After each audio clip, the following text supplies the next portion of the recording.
Greetings, I'm Elijah Sun Card 19, and welcome to this opportunity to get a reading and see what you would need to know or need to hear at this time. So what I want you to do is just focus on a pile, focus on the one that you believe is going to give you the information that you need at this time. And you can focus on the pile and the crystals. So this is the Universal Weight Tarot deck with a kyanite. This is the Luminous Tarot deck with a Spirit Quartz. And this is the Deviant Moon Tarot deck with a Smoky Quartz. So you decide which one's best for you, the one that's going to give you the information that you need to know at this time. All right, here we go. Pile number one, we have the Universal Weight Tarot deck. Let's just see what's going to give you the information you need at this time.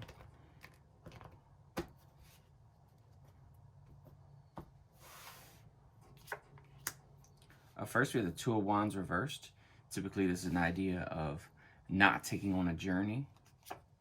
We have the Page of Pentacles upright. This is about learning. Five of Cups reversed is a card about loss, death card, transition.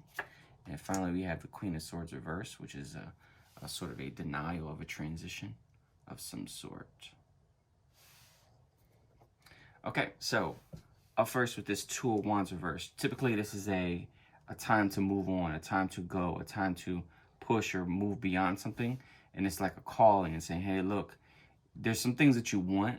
There's like an idea of you may not have all the things you want in your life. You may not be totally satisfied. You may not be totally happy. This idea of wanting something, but not necessarily having enough motivation to go after it, enough motivation to do it. It's sort of like right now it's an itch versus a burning desire. It's like, I'll sort of watch some videos about it. I'll look at it, but I won't necessarily take any action or do anything. Which leads us to here, this Page of Pentacles. It says this is the study phase. So maybe you don't know enough about it yet to really feel like, to understand why you need it. So this card says, pay attention to it, look at it more, learn about it, read about it, spend a little money on it. Because sometimes we need to spend some money to get motivated. People are like, well, you know, I'm not going to do anything about it until I actually spend some money on it. So that's something that you need to do, is get invested in it somehow. So invest some time, invest some effort, go out of your way, which leads us to the Five of Cups. Now, if you're going to go on this journey and do this thing, Five of Cups reverse. If you're going on this journey and do this thing and learn about it, you got to understand that in order to receive something you want, in order to get something, you're going to have to give something up. And this is sort of mourning the loss. This is one of the themes of this Five of Cups reverse, saying that if you want this new thing, if this itch is really going to turn into something that you really want it to be, if it's really going to turn into something, then you're going to have to like give up something. So the question here is, what are you willing to give up? What are you going to give up in order to get this thing that you want, this itch? What takes this itch from an itch to a burning desire? And how are you going to get this thing that you really want? By giving up something. So that's what the big deal here is. Like, there's like this idea of this trade-off. Is like, well, if I'm going to have this success, or if I'm going to have this thing that I want, this relationship, or this whatever it may be, I'm going to have to give up something. And you have to make peace with that, because yes, you will have to give up something. Time, effort. You're going to have to maybe change your crowd, be around new people. You may have to give up a certain lifestyle in order to get this new thing you want, which leads us to the Death card. And it says that you're really going to have to really let go of something and remove something and really let go of something. And that's the big theme here, is if you want to do this transition, if you want to step through these two wands out to the other side, you're really going to have to let go of some things, or let some things die off, or remove some things. So the question here is, do you want the next level of yourself enough to let your current level of yourself die and move on? And it leads us to the Queen of Swords, which is a big card of hesitation to me. It's a card saying that she's really good at taking this Queen of Swords and drawing a line in the sand. And she's not willing to cross that line yet. She's upside down. She's hesitant. She's not quite there. So what I would say is that if you really want to go on this journey and really want to do this next level version of yourself, I would say that there's some sacrificing that needs to take place that you're not ready to do yet. So what I would do is take some more time to learn, take some more time to consider, and really like think this through, because I feel like you're not really committed to this. It's kind of something that you kind of want, but it's not a burning desire. It's not a burning need yet.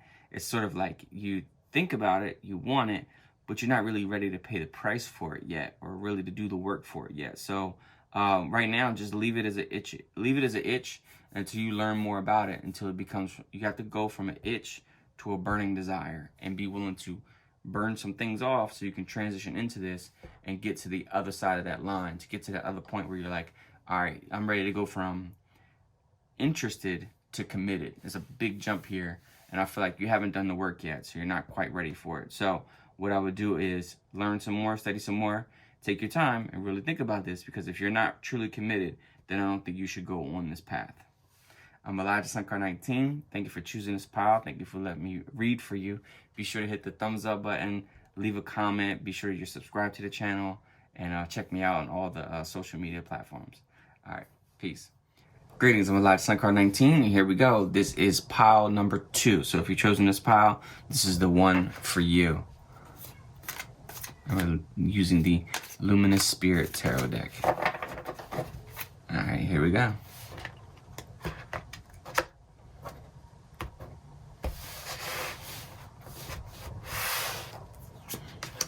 Five of Cups, Empress reverse, Six of Cups, Hierophant reversed, Ace of Pentacles reversed. So the Five of Cups is often a card that's dealing with loss. It's dealing with the idea of letting something go or removal of something. And so this Empress card to me is like the loss of a relationship, or the separation of someone who really was looking after you or taking care of you. So I get a feeling like someone is dealing with some kind of loss, some sort of, perhaps even a mother figure, but it could be more likely it feels like it's a relationship. And so the Five of Cups, and even getting to the Six of Cups here, this Empress is the gap between them. So she is someone that like you may have placed a lot of value on. This Five of Cups is someone that is a situation where like you may have like really wanted something, and it didn't quite work out the way you wanted it, the way you expected it, the way that you thought it was going to be.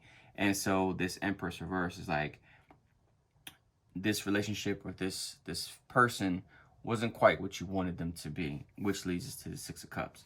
And this is sort of the rebound period. This is the part where it's like the Six of Cups is the reminder that you are responsible for your own happiness. You're responsible for your own life. You're responsible for your place in life. So you have to work yourself through this, so that when you get to the Six of Cups, you realize that the Five of Cups is a card that's like placing all their happiness and joy on someone else, and saying, as long as that person behaves, then I'll be happy. And getting to the Six of Cups, so this person is the reminder that people are going to do what people are going to do, good or bad. They are, everyone's their own thing.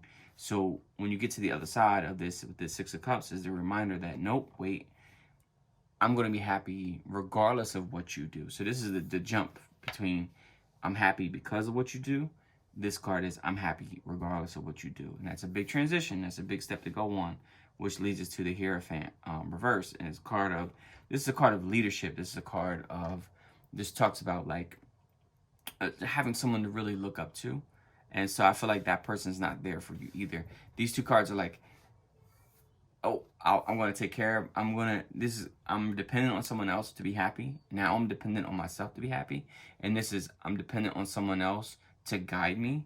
And to get to the Ace of Pentacles reverse, it says, look, I'm going to be dependent on myself for guidance. I'm going to make sure that I get the guidance I need, and I don't have to rely on a teacher as much. I can use teachers, I can learn from people, but I don't necessarily have to be motivated, and or my progress doesn't have to be benefited by, or is not, my progress is not based on someone else's being there or someone else's guidance. So this is, I'll be happy when they behave, get checked. I'll be happy regardless of how they behaved. And then this is, I'll learn and be motivated as long as someone's there to learn and motivate me. And this card says, nope, it's only going to work if you're motivated by yourself, if you're really in your own situation where you can take care of yourself. So it's like self-reliance on love, and then self-reliance on motivation, because in the end, you're the only person that's there all the time. You're the only person that's going to take care of yourself and be there for yourself all the time. So it's not a situation where you're like, well, I'll do better if someone's telling me to do better. I'll do better if someone's motivating me to do better. It's like this Ace of Pentacles says it's never going to click. The gains and the changes that you want to make in your life are never really going to click until you are the one that's in charge of your love and how you feel about yourself and how you feel about love in general, and how you feel about your own motivation, your own work ethic, your own goals, things like that. So it's okay to feel great when someone is behaving. It's okay to be motivated when someone's motivating you. But in the end, you're the only one that's with you all the time. You're the only one that can really, truly be responsible for your happiness, for your motivation, and for you achieving your goals. So overall, I feel like this is a great opportunity for you to take more personal responsibility and say, you know what? I'm responsible for the way I feel. I'm responsible for the way I behave. And I'm ultimately responsible for the outcome and the results that I get in life. So I'm going to take more responsibility because that's what I need to do to get to the next level. And the more self-reliant I can become, the more courage I can have in myself, the more I can be courageous and I can take steps and I can really rely on myself. And I build up a confidence because I'm building up this this proof to myself, and I'm continuously proving to myself that I am courageous, that I am someone who's worthy, I am someone who can get things done. I can move and be confident and be competent and really grow and be courageous as a person. So then, you know, when I'm faced with obstacles, I'm not necessarily relying on other people to help me get through obstacles or get through situations. I'm much more self-reliant. I'm much more a stronger individual, and I know I can get things done. I'm Elijah Sun Card 19. Thanks for letting me read for you. Many blessings to you. Love and light. Be sure to hit the like button. Be sure to comment. Tell me why you chose this one. Check me out on Twitter and Instagram. Let me know how you feel. And be sure to subscribe to the channel. Have a good one, y'all. Peace. Greetings, I'm Elijah Sun Card 19. And here is pile number 3 for the question of what information do I need to know at this time? All right, here we go. We're using the Deviant Moon. It's a variant of a Deviant Moon. It's the pink version of it. Here we go.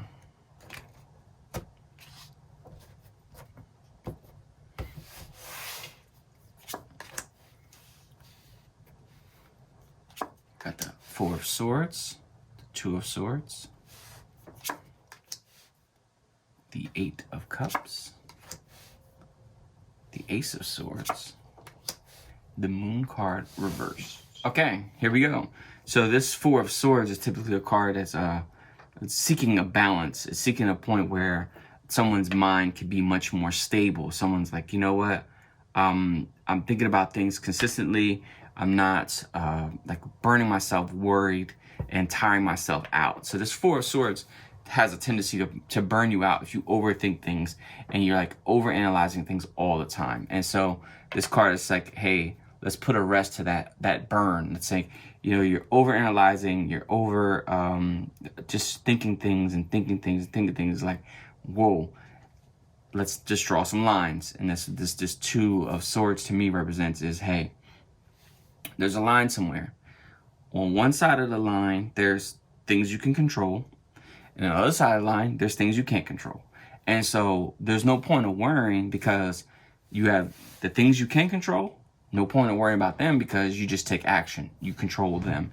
And then you have the things on the other side of the line where it's like, there's no point of worrying about things that I can't control because I can't control them. I can't worry about the stuff that's just outside of my realm.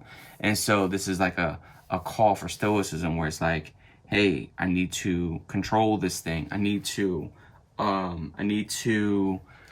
focus on what I can control and focus on the things that I can change. Otherwise, I'm just going to be worried about everything in the whole world, which leads us to this 8 of Cups. And this says it's time to move on from a situation. You're being burnt out mentally, and I feel like you're paying more of a price than the other people in the situation. And so this 8 is typically a transition card, a card that says, let's move on, let's move to the next thing, because obviously you're driving yourself crazy. You're doing too much about this situation, and you're giving and giving and giving. And I feel like the other people in the situation are not returning it, which is why you're sort of burning out more. If the situation was healthy, you wouldn't be like overanalyzing everything at all times. It would be something you wouldn't have to think about at all. And that leads us here to this 8 of Cups. It says, look, it is time to move on. It's time to get past these blockages, get past this sort of set point that leads us here to this Ace of Swords. Ace of Swords is a lovely card because it's the time to cut things out and remove things. It's the takeaway card. It's like, all right, we're going to remove some things, we're going to take some things away, and we'll be in a situation where we can get rid of stuff that is extra or things that we don't need. So this situation where you're wearing yourself too much and you need to, take a rest from it. This says draw the line in the sand. Work on things you can work on, and don't worry about things that you can't work on. So focus on the things that are within your realm of control. And that leads us here to the Moon card. Once you remove things, you have the Moon card. This card just says that you just don't know what to expect on the other end of the situation. And so what it was saying is act in your best interest without having a lot of expectations. Don't say, well, it'll turn out this way or it'll turn out that way. This is saying is like, look, you got to do what's best for you, even if you don't know how it's going to turn out, because on this side of it, you're already worried. You're already too concerned about stuff more than other people. You're giving and giving and giving and not being given back. And so this card says, and on the other side of it, you may not know what it's going to be like on the other side, but act anyway. Take action anyway. Take steps anyway. So this card says, like, it's one of those things where people put themselves in a situation where they're like, you know what? Although I'm stressed out, although I am, worried about this and I'm thinking about it too much, at least I'm going to stick with the devil I know. It's like, oh, well, at least I know how bad this is. And the other side of it could be way worse. But the truth is, you don't know. You don't know what it's like on the other side. But you're already stressed. So it's like, the other side could be worse, but the other side could be a lot better. And so this is saying you got to have faith in the situation. You got to believe in it before you see it. The Moon card reverse, the card is like, you really have to believe in something before you see it, because you can't wait. It's going to be too long. You can't wait to say, all right, I'll take action. I'll make changes. I'll get rid of something. I'll focus on what I can do when I know for sure that the results are guaranteed. And you just don't know that. You don't have the opportunity to say, you don't know that the results are guaranteed, other than knowing that the results that you're currently getting are guaranteed. So it's a situation where it's like, look, I can have guaranteed stress and guaranteed worry, or there's a hope or chance in faith on the other side, or things being better on the other side. So it's like, do you want to deal with guaranteed stress or the possibility of stress along with the possibility of getting out of it? So what I would say is, even if you do end up in a situation here on the backside that is maybe even equally stressful as this one, you are now that much smarter, and you now have the confidence to know that you can get out of the next situation as well. But if you stick with this situation and never actually make any movement or do anything about it, you have no confidence that you can do it later on. It's like, the more you put it, you keep digging your heels in and putting more and more into the situation that is stressful or worrying you.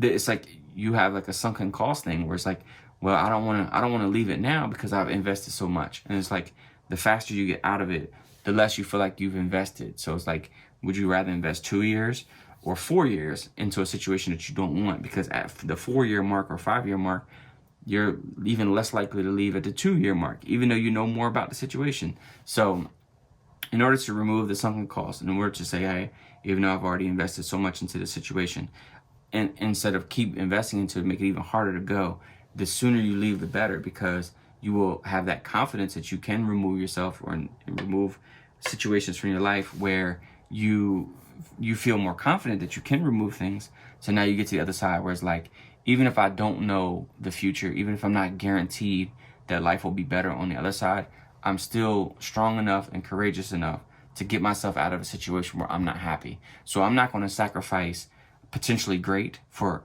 okay or good. Like, even if a situation is good, there's still potentially great on the other side. So don't let good keep you away from great. I'm Elijah Sunkar 19. Thank you for choosing this pile. Thank you for reading and watching this video and allowing me to read for you. Be sure to hit the thumbs up, comment, tell me why you chose this and what this reading means to you. Be sure to subscribe to the channel, follow me on Instagram and Twitter, and share this if you can. All right, I appreciate it. Have a good one. Peace.